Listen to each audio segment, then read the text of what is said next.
Hello gainers, welcome to Fitter Philosophy, my little channel in the internet. I'm Ralphie, the host, and this channel is primarily about stoic, philosophical, life experienced stuff.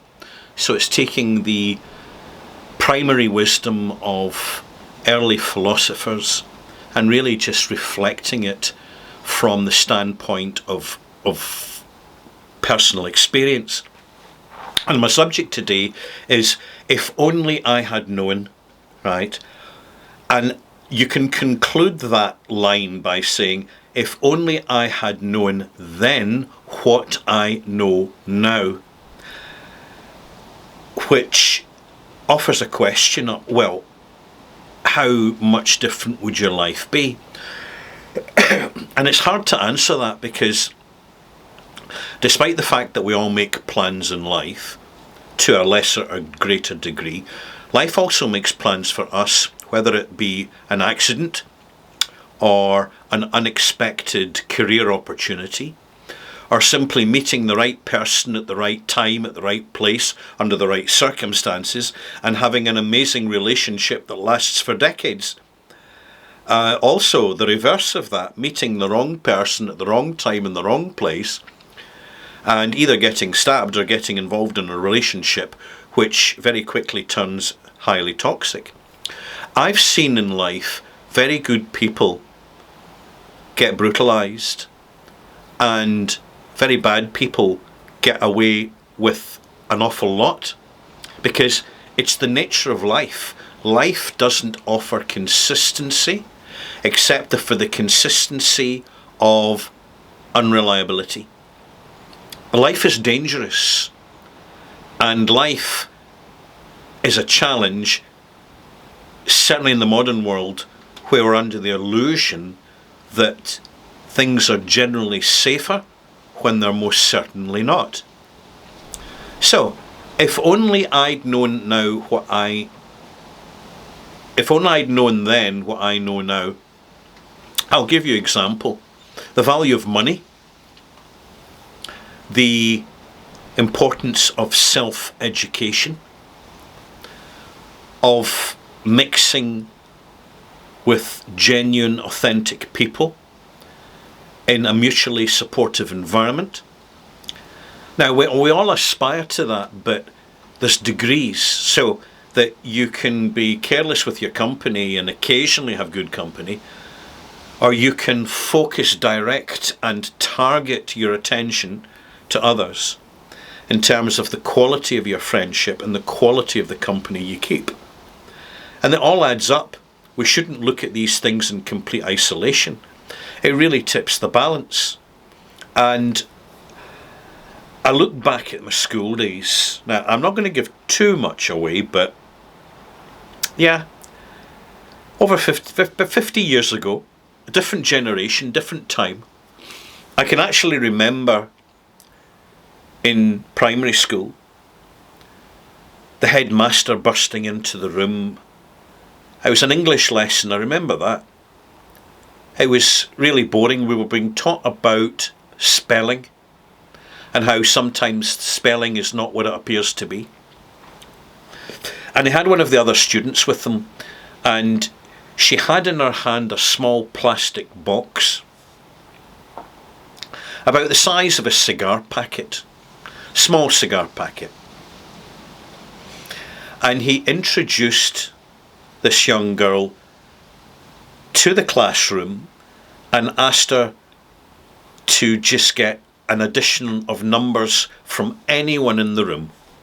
So naturally the class's mathematician, numerologist jumped in there with 12 times 12, which is 144.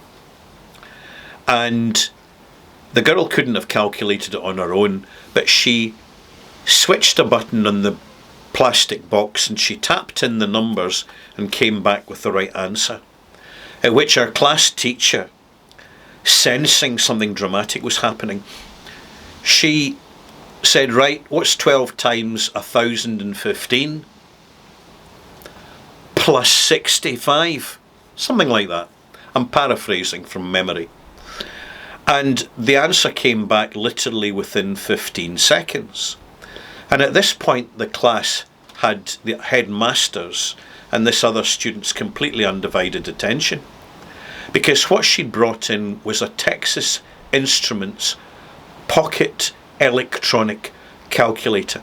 And it was the first time as a child I had ever seen a digital, illustrated, illuminated numerical reading. And of course at that time you don't know what to make of it, you're not able to process it. But with the fullness of time, I look back at that moment and I saw the foundation of the complex electrical world that we have today. So when they talk about AI this and AI that, back in the 1970s, I was first introduced to AI, because that's what a simple pocket calculator was in the very strictest interpretation of what AI is.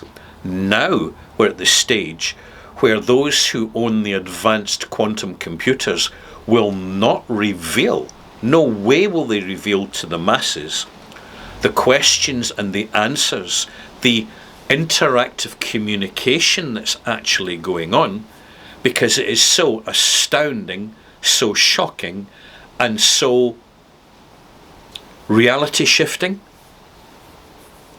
And this is just the beginning of quantum computing in tandem with quantum physics, where entire dimensions are being rearranged and discovered. It's enough to blow your mind. But I've digressed a little bit, but I felt the need to. It goes back to, we all make plans in life, but life makes plans for us. And if we knew then what we know now, how different would our lifestyle be?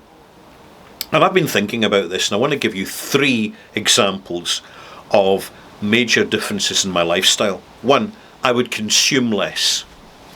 Because when you consume less, you're healthier, you've got more time free to be healthy, thinking, reflecting, and involved in recreation.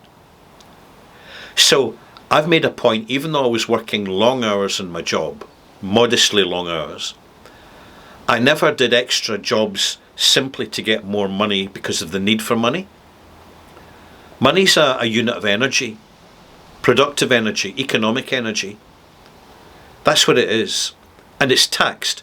It's taxed when you earn it. It's taxed when you spend it. When you spend less, you get taxed less.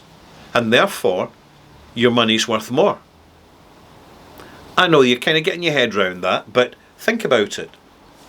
Also, the amount over the years, the coffees, the sandwiches, the bought lunches, the motorcycle accessories that I bought that I didn't need, because motorcycles are always a shockingly expensive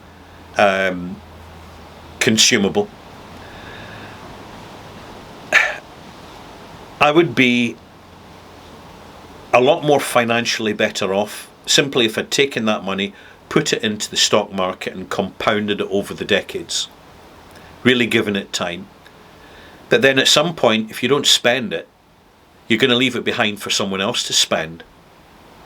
So there's a balancing act here, and we've got to be mindful of it.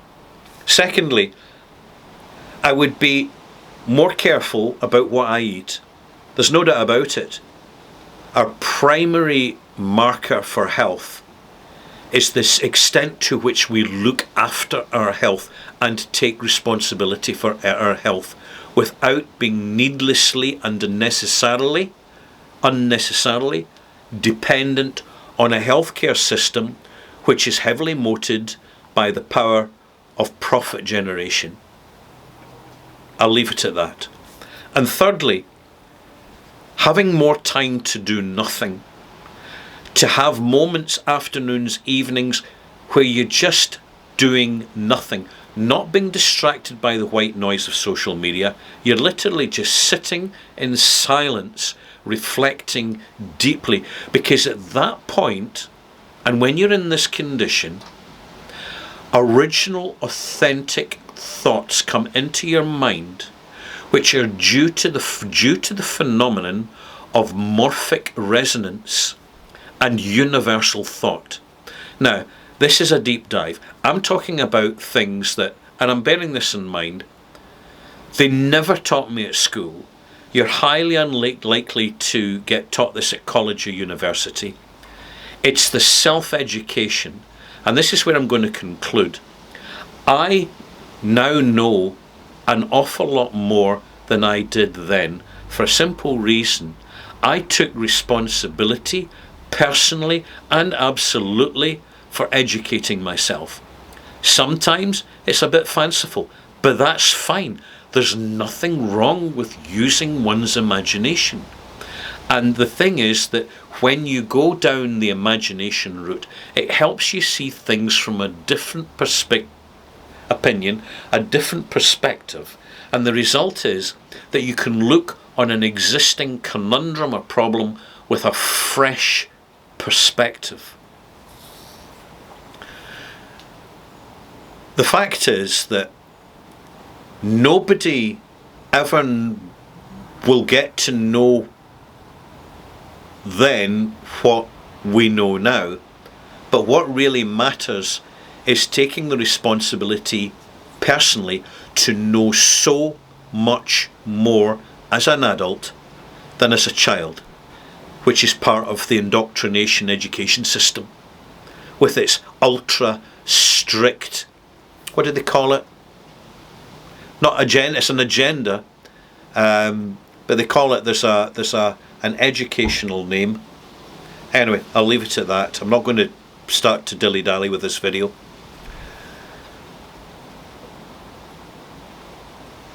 The real difference, the real game changer, is knowing so much more now than we could possibly have known then, because we are self-educated, self-invested, and understanding, getting closer to the light of enlightenment, and having the overview that you get by not just rolling over, accepting the dogma, and being invested in existing rather than being invested in living. Thank you.